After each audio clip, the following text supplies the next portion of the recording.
नमस्कार, श्री स्वामी समर्थ. जान्हवी रेसिपीमध्ये आपलं स्वागत आहे. आज आपण बघणार आहेत मुळ्याचा पाला. चला बघूया.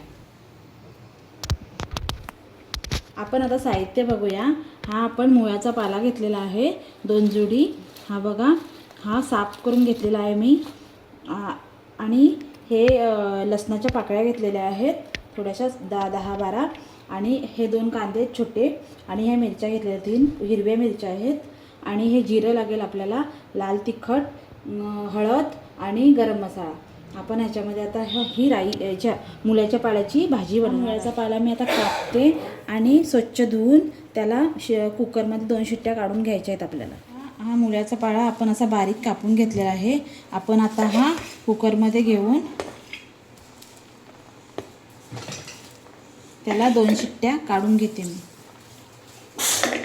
सगळं कुकरमध्ये घ्यायचा आणि पाणी घालून 2 शिट्ट्या काढून घेते. आपण 2 पळी तेल घातलेलं आहे, त्याच्यामध्ये 1 चमचा जिरं घातलेलं आहे.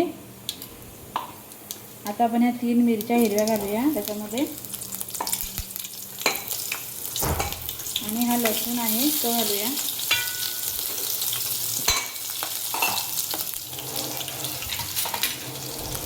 आता हे व्यवस्थित असं मिक्स करून घ्यायचं आहे आपल्याला. हा कांदा घालून घेऊया. कांदा थोडा लालसर करून घेऊया आपण. ते बघा, आपला कांदा लालसर झालेला आहे. आता आपण हा पाला उमळून घेतलेला आहे ना, तो असं जरा पिळून घ्यायचा.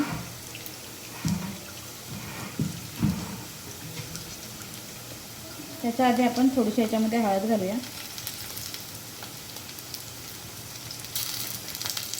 आणि आपण हिरव्या मिरच्या घातल्या तर आहेत 3. थोडासा त्याच्यात लाल तिखट घालूया. आणि हे पण असं परतून घेऊया व्यवस्थित.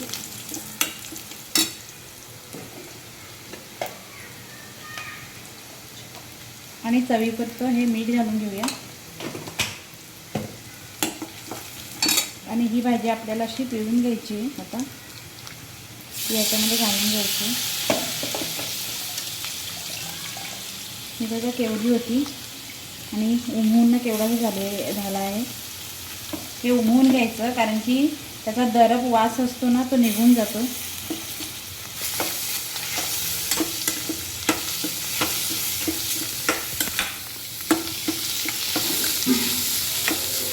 हे आता मी व्यवस्थित परतवून घेते आणि 5 मिनटं याला शिजवून घेते, जरा वाफ काढून घेते. हा मुळ्याचा पाला शिजलेला आहे. आपण आता ह्याच्यामध्ये थोडासा गरम मसाला घालून घेऊया. आणि हा शेंगदाण्याचा कूट आहे तो घालून घेऊया. शेंगदाण्याचा कूट थोडासा. आणि याला व्यवस्थित हलवून घेऊया 2 मिनटं.